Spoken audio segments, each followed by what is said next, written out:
사랑이 많으신 아버지 하나님, 이 저녁에도 저들의 마음과 생각을 주께서 주관하여 주시고 바쁘고 여러 가지 많은 일정 가운데서도 다시 한번 주님의 말씀 앞에 앉을 수 있도록 축복 내려주심을 감사합니다.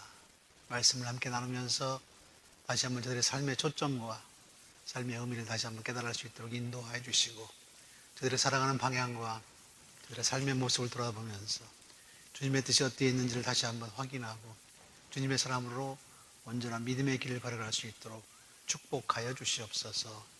이 자를 사모하지만 여러 가지 이유로 나오지 못한 자들 주께서 기억하시고 저들에게 동일한 은총을 허락하여 주시옵소서.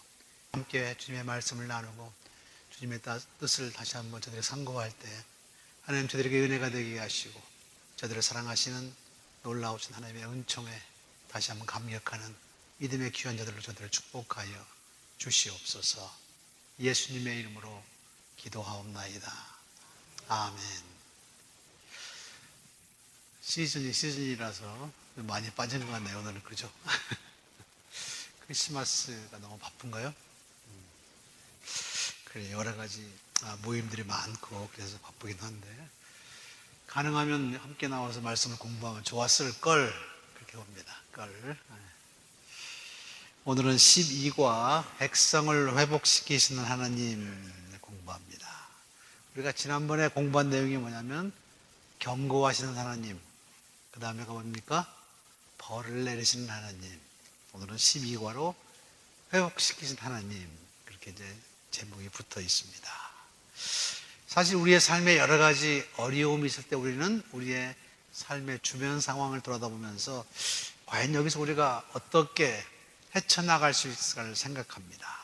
때로는 우리의 삶이 너무 힘들어서 다른 사람을 나무라기도 하고 탓하기도 하고 누가 위로를 하는 것도 듣기 싫어하고 게다가 뭔가를 하려고 하는 그런 마음이 없을 때가 많이 있습니다. 그래서 우리는 실망을 넘어서 좌절한다 그렇게 얘기하죠. 더 이상 아무것도 하고 싶은 생각이 없다라고 하는 그런 얘기입니다. 왜냐하면 이제 모든 것을 다 잃었다라는 생각이 들 때 우리는 그런 생각을 하게 됩니다. 요즘 한국에 일어나고 있는 여러 가지 일들을 보면은 그런 상황입니다. 그런 상황. 어떤 사람들은 경제적인 이념이 문제고 어떤 사람은 정치적인 게 문제고 근데 사실은 정치와 경제는 별 문제가 아닙니다. 우리들에게 이념이 없어졌다라고 하는 것이 가장 큰 문제입니다.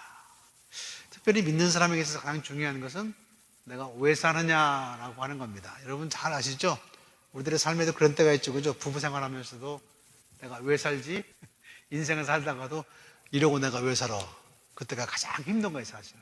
돈도 아니고, 무슨 관계도 아니고, 이러고 살 이유가 전혀 없다는 생각이 들 때 우리의 삶에는 가장 큰 문제가 생기는 겁니다. 사실 이스라엘 백성이 바벨론 포로로 잡혀갔던, 남왕국이 망해서 바벨론 포로로 잡혀갔던 주전 587년이라고 얘기했죠. 그때는 그런 상황이 있었습니다. 바벨론이라는 나라가 예루살렘을 점령했고 예루살렘이라는 도시를 전부 불살랐습니다.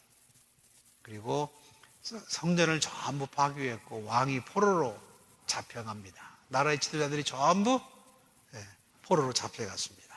그러니 경제도 문제였고 정치도 문제였지만 그들에게는 가장 큰 문제가 뭐냐면 신학적인 위기였다라고 하는 겁니다. 신학적인 위기라고 하는 것이 뭐냐?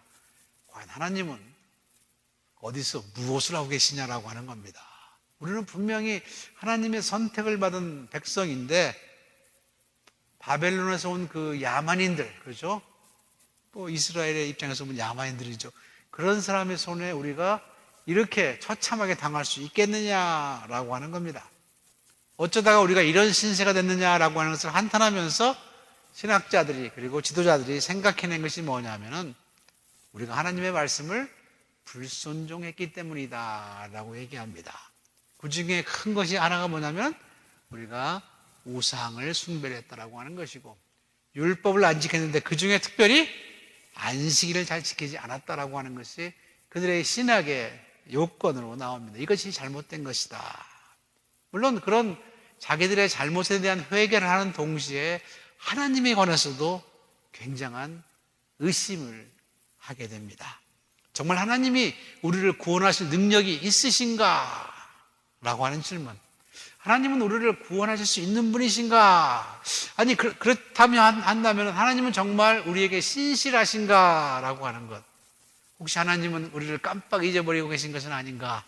지금 하나님은 졸고 계신 건지 아닌가라는 그런 물음을 던졌고, 하나님은 정말 지금도 이런 상황에서도 믿을 수 있는 분인가라고 하는 것에 대한 굉장히 비상한 그런 관심을 가졌고, 그런 질문을 스스로에게 던지게 됐다라고 하는 그런 얘기입니다. 우리도 그렇죠, 여러분. 어려움이 닥치고 어려움이 우리의 마음대로, 우리가 기도한 대로 풀리지 않으면 어떻게 돼요? 그런 생각이 되죠. 하나님이 정말 살아계신가? 하나님이 나를 기억이나 하실런가? 하나님이 나 같은 존재를 귀히 여기기나 하겠느냐? 라는 생각을 합니다. 물론 사탄이 우리들에게 주는 생각들이 그런 게 많습니다. 너까지 거 하나야. 너까지 거 하나야. 그래서 성경은 그런 것에 대해서 여러 가지로 답변을 합니다. 한 영혼이 천하보다 귀하다. 내가 내 이름을 내 손바닥에 새겨놓았다. 여러분, 이사야서에 나오는 얘기가 전부 그런 얘기입니다. 자, 그런 얘기들로 어떻게 해요?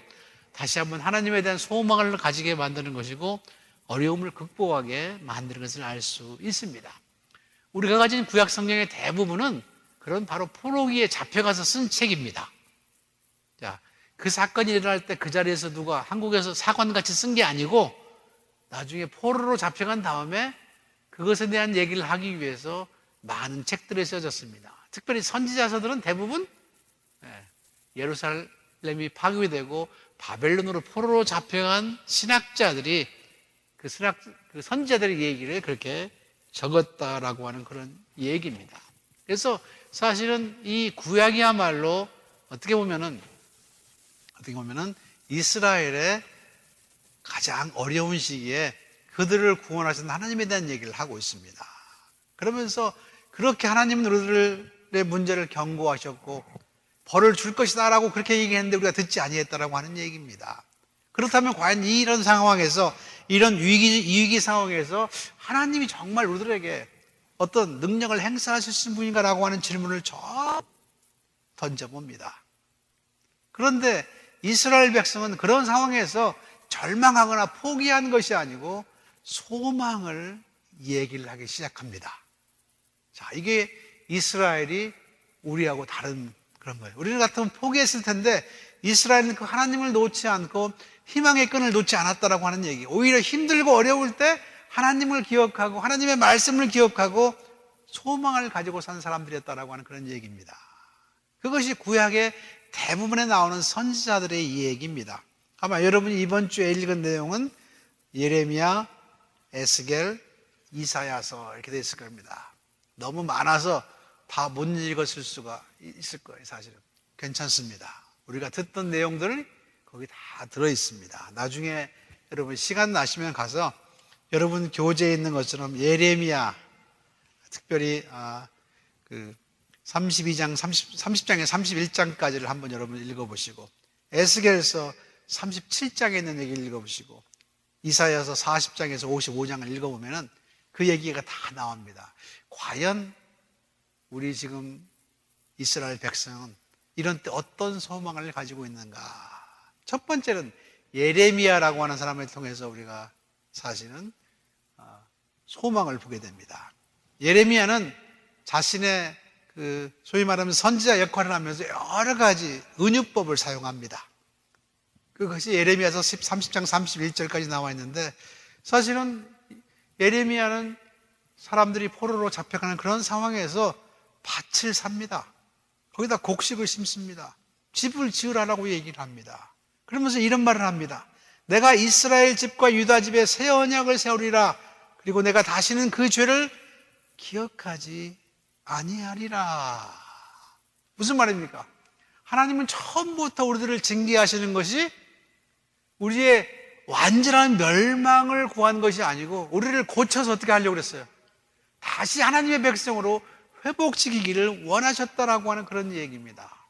물론 많은 사람들이 이 오해를 해가지고 유대인들은 그렇게 망했고 새로운 언약이라고 하는 것이 기독교이다, 그런 말은 아닙니다. 사실은 기독교인이나 유대인들이나 전부 우리는 하나님의 언약을 어긴 것이고 신실하신 하나님은 우리들에게 다시 한번 새로운 언약을 마련해 주셨다라고 하는 그런 얘기입니다. 포로 생활에서 정말 낙심한 그들에게 유대인이건 기독교인이건 누구든지 용서하신 하나님의 능력 안에서 하나님의 율법을 복종하면서 새롭게 출발할 수 있는 세컨드 찬스를 주시겠다라고 하는 얘기입니다.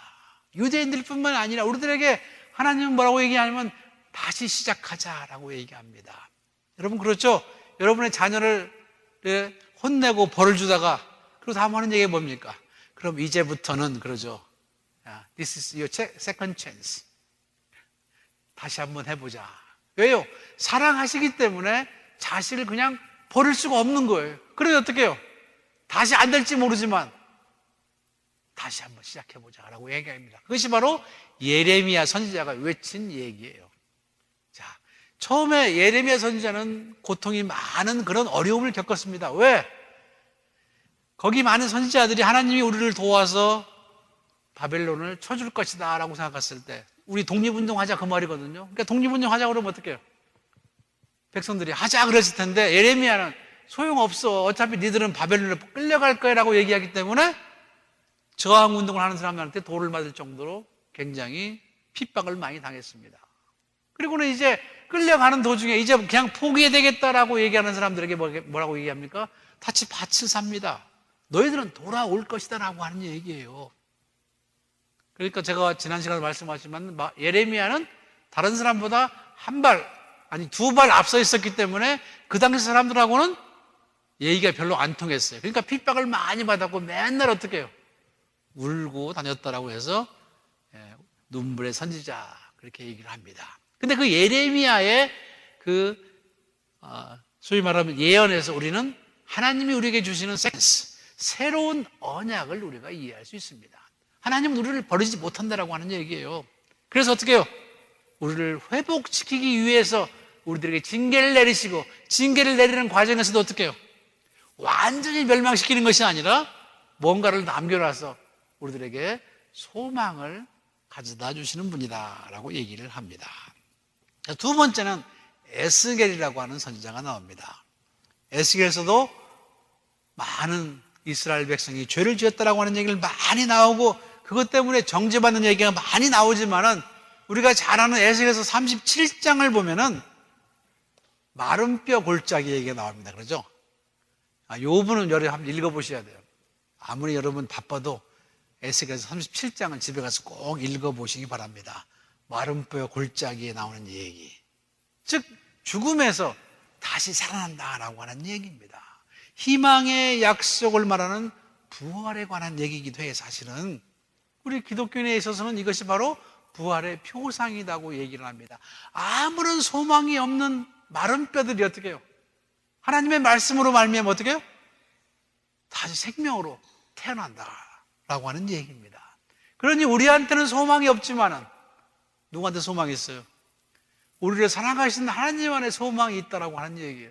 이게 얼마나 감사한 얘기입니까? 우리만 보면 어떻게 해요? 앞날이 뻔해. 그러나 우리를 사랑하신 하나님, 우리에게 성령을 부어넣으시고 우리를 다시 한번 새로운 사람으로 만들어주는 그 하나님 안에서 소망을 가지고 거기에 부활이 있다라는 사실을 믿어라. 얼마나 희망적인 얘기입니까? 세 번째는 이사야 선지자 얘기입니다. 이사야 40장 55절의 말씀은 여러분 이게 정말 주옥 같은 얘기입니다.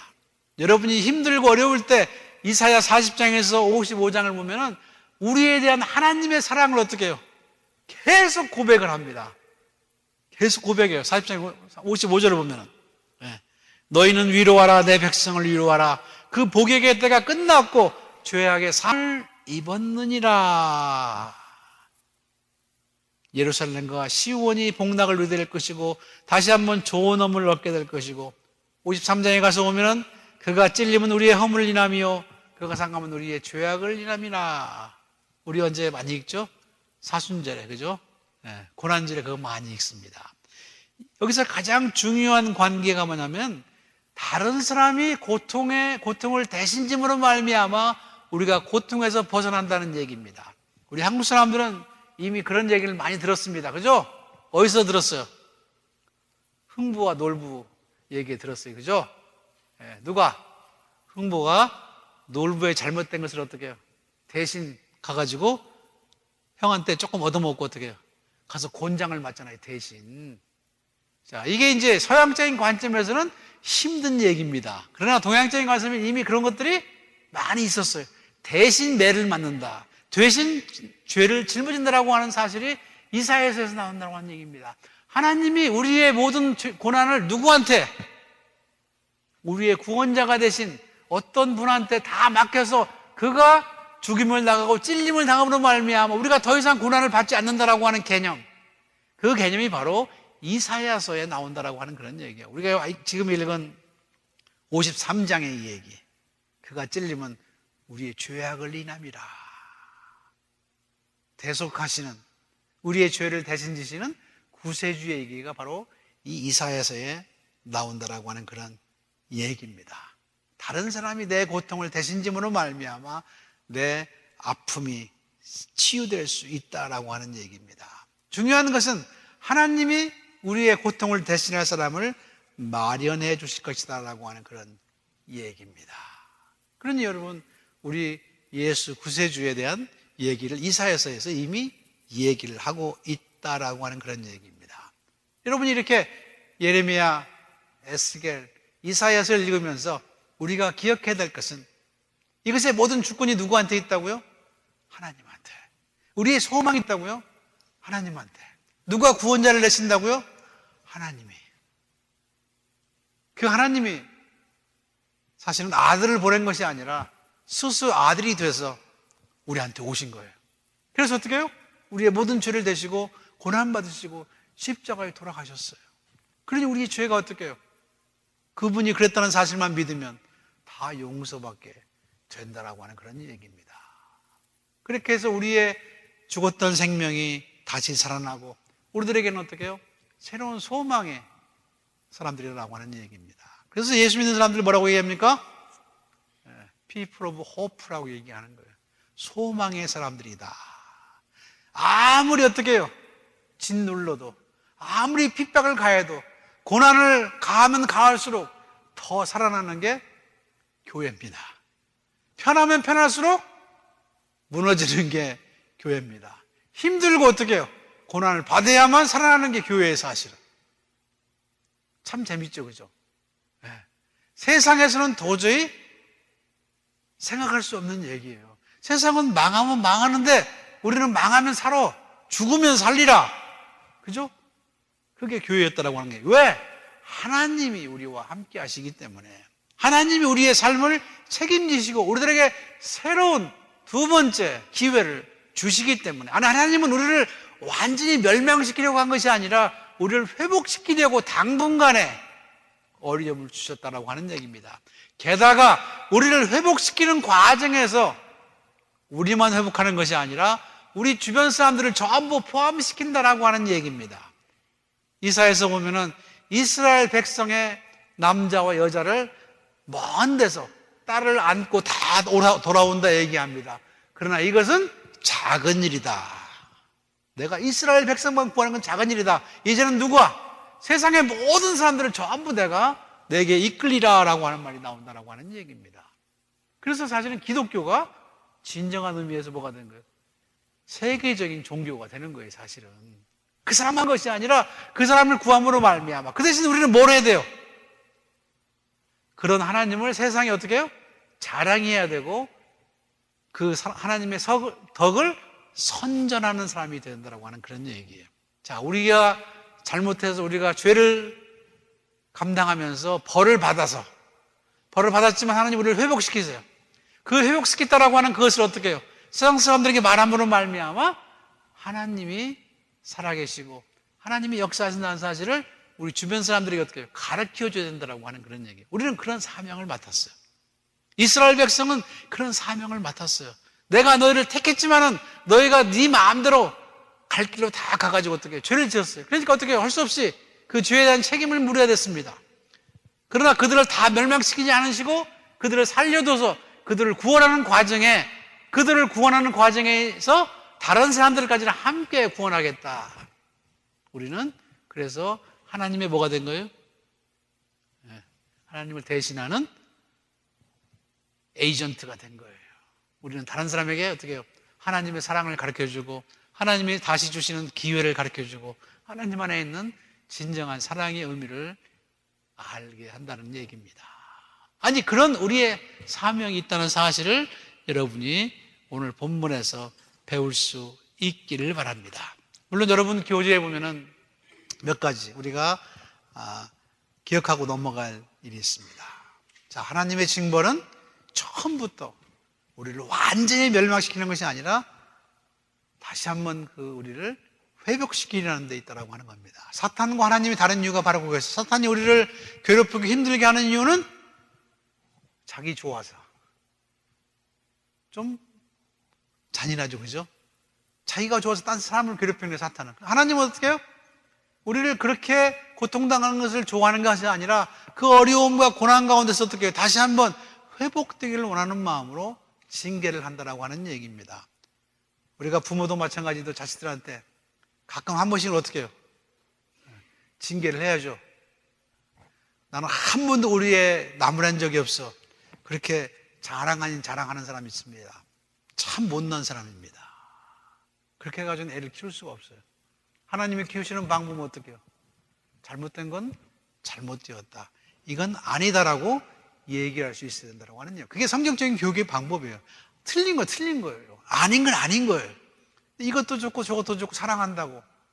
그건 진짜 사랑이 아닙니다. 진짜 사랑은 선과 악의 구별을 분명히 해주는 것이고 진정한 의미의 뭐가 이 세상에 옳게 사는 것인지를 분명히 가르쳐 주시는 것이라고 하는데 하나님은 어차피 불의와 같이 할 수 없는 분이기 때문에 우리의 모든 죄와 불의를 전부 떨어내야만 돼요.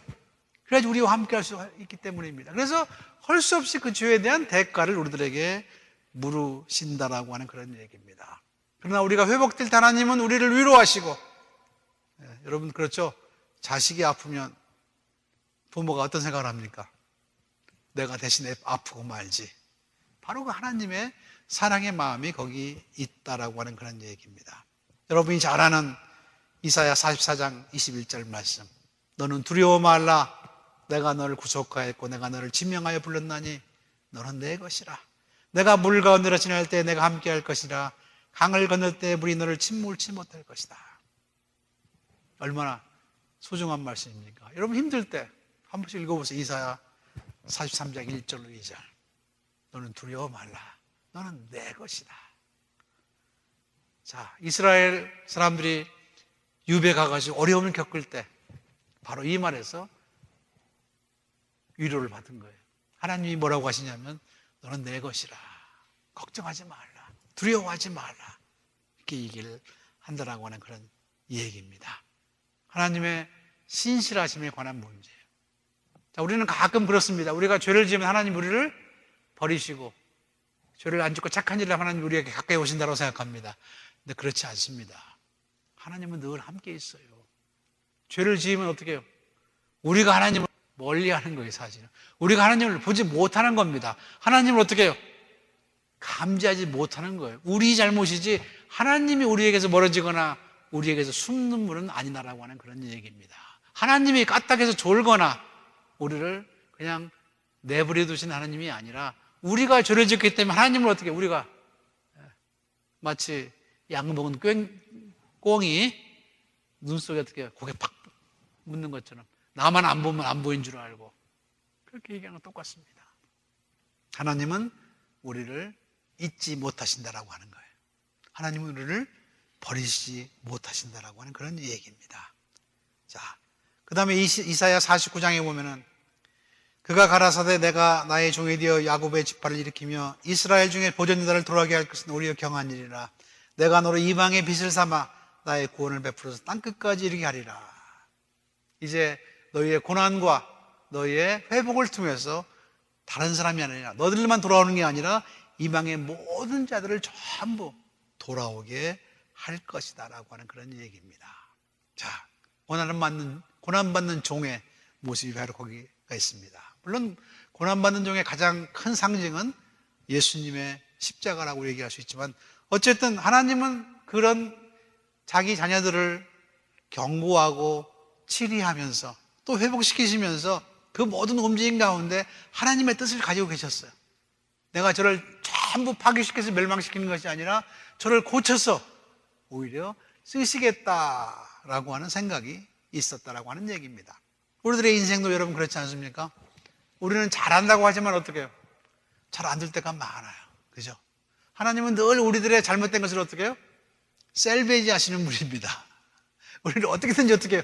털어서 다시 만들어 쓰시는데 우리가 생각하는 것보다 훨씬 더 큰 방법으로 큰 목적에 우리를 사용하신다라고 하는 거예요. 여러분 믿으시기 바랍니다. 여러분이 어떤 인생을 살아왔든지 간에 하나님 앞에 나아가 하나님 제가 요 모양 요 꼴밖에 안 됩니다 라고 얘기해도 하나님 어떻게 해요? 뚫어서 우리를 다시 쓰시면서 어떻게 해요? 우리가 원래 계획했던 것보다 더 큰 계획을 가지고 계신 것을 우리에게 가르쳐준다라고 하는 거예요. 우리를 구원하심으로 말미암아 하나님의 은혜가 꼭 자기를 찾는 자뿐만 아니라 다른 사람에게도 넓혀있다는 사실을 하나님은 알리신다라고 하는 그런 얘기가 똑같습니다. 마지막으로 우리가 또 기억해야 될 것은 뭐냐면 하나님의 무소부재하심입니다. 여러분 한번 생각해 보세요. 하나님이 어디 계신다고 생각했어요? 이스라엘의 성전에 계신다고 생각했어요, 사람들은. 그러니까 어떻게 해요?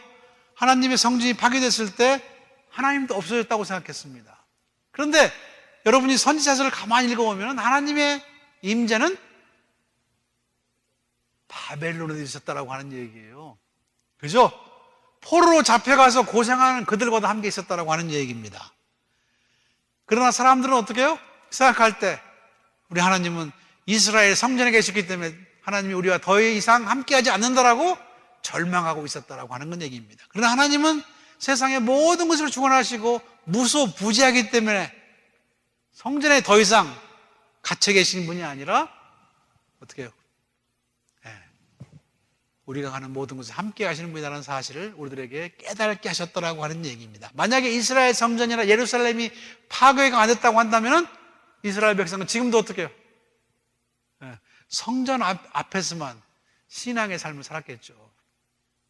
그것은 훨씬 쉽습니다. 그렇죠? 평소에는 세상에 나가서 마음대로 살다가 주님 앞에 나와서 잠깐 신앙적인 삶을 사는 건 쉬울지 모릅니다. 그러나 성전이 파괴됨으로 말미암아 우리들의 하나님관이 변하게 됐어요. 어떻게 변했느냐? 우리는 성전에 사는 것처럼 우리의 모든 삶을 또 열심히 제대로 살아야 된다고 하는 얘기입니다. 그러니 얼마나 어렵습니까? 그러니 얼마나 어려워요. 그죠? 그래서 중요한 것은 우리들의 하나님관이 바뀔 필요가 있다고 하는 얘기입니다. 여러분이 그러니까 하나님의 존재라고 하는 것은 우리들의 그 조건이 우리의 조건에 따라 변하지 않습니다. 내가 착한 일을 함께 하시고 내가 악한 일을 하나님이 떠나시고 내가 다른 사람에게 선을 베풀면 하나님이 거기 함께 하시는 것이 아니라 하나님은 늘 함께 하신다라고 하는 거예요. 내가 성전에 있을 때나 떠나서 집에 있을 때나 내가 좋은 일을 할 때나 내가 행여 꼼수를 부릴 때도 어떻게 해요? 거기 함께 있다라고 하는 얘기예요. 거기서 하나님은 뭐라고 얘기합니까? 우리들로 하여금 구별되라라고 얘기하는 거예요. 세상 사람까지 되지 말고 구별되라. 자, 구별된다라고 하는 것은 가끔 우리들에게 어떻게 해요? 손해를 끼친 일도 많습니다. 그렇죠? 네, 손해를 끼쳐요. 제값을 내야 되니까. 나도 헐레를 다 해야 되니까. 그럼에도 불구하고 우리는 하나님이 우리와 함께 하시는 걸 믿기 때문에 남이 볼 때나 안 볼 때나 우리의 삶에 어둠이 덮칠 때나 밝을 때나 똑같이 하나님의 사람으로 거룩하게 구별되기를 힘쓴다라고 하는 그런 얘기입니다. 에스겔에서 읽으면 그런 말이 나옵니다. 큰 병거가 있다고 하죠. 내가 그 생물을 본즉 그 생물 곁 땅 위에 바퀴가 있는데 그 내 얼굴을 따라 하나씩 있고 행할 때는 사방으로 향한 대로 돌이키지 않고 하나님의 무소부재를 설명하는데 이 방법밖에 없었어요. 에스겔은. 큰 생물에 바퀴가 달려있는데 어떻게 해요? 그것이 어떻게 앞으로 가라 그러면 앞으로 가고 뒤로 가라 하면 뒤로 가더라라고 하는 얘기예요. 무슨 얘기입니까? 하나님의 통치를 얘기하는 거예요. 이 모든 일이 어떻게 하나님의 계획과 하나님의 명령에 따라 행해지는 것이라고 하는 얘기입니다. 그 사방은 어디를 말합니까? 이 땅 전체를 얘기하는 거예요. 이 땅 전체. 요즘 같으면 그렇게 우리가 설명 안 하겠지만 에스겔은 그런 환상으로 얘기를 합니다. 하나님은 성전에 계신 것이 아니라 세상 모든 것들, 동쪽에서 서쪽까지, 남쪽에서 북쪽까지 전체 다 계신다. 왜냐하면 그때 사람들의 세계관이 바로 그렇게밖에 안 됐어요. 그죠? 옛날 세계관은 어떻게 됐었습니까? 옛날 세계관은 땅이 평평한 땅, 이 밑에 주춧돌이 있어요. 주춧돌. 땅은 여기 떠 있는 거예요. 떠 있는 거. 그래서 한쪽으로 쭉 가면 어떻게 해요? 땅끝으로 가면 떨어진다고 생각해서 떨어진다. 하늘에는 하나만이 아니라 3층 천이 있다고 그랬죠? 별은 어디에 붙어 있어요? 두 번째 하늘에 붙어 있습니다. 이게 그 사람들이 가진 우주관이에요. 그러니 어떻게 해요? 이 생물들이 여기서부터 여기까지 전부 하나님이 명령하신 대로 되더라라고 그렇게 얘기를 합니다. 오늘 요즘 우리가 그리면 조금 다르게 그리겠죠, 그죠? 예. 우리는 동그란 지구를 그릴 겁니다, 아마. 그러나 그 사람들은 그렇게 생각했어요. 여러분이 욥기를 보면은 나오죠? 하나님이 나타나서 욥한테 내가 땅에 주춧돌을 올 때 네가 어디에 있었느냐? 하나님이 정말 그렇게 얘기했었을까? 아닙니다, 그죠? 내가 땅을 만들었을 때 넌 어디 있냐? 그 말을 어떻게 해요? 욥은 그렇게 알아들은 거예요. 욥은 그렇게. 그러니까 여러분이 생각하실 때 그들이 가지고 있던 세계관을 아는 것도 굉장히 중요합니다.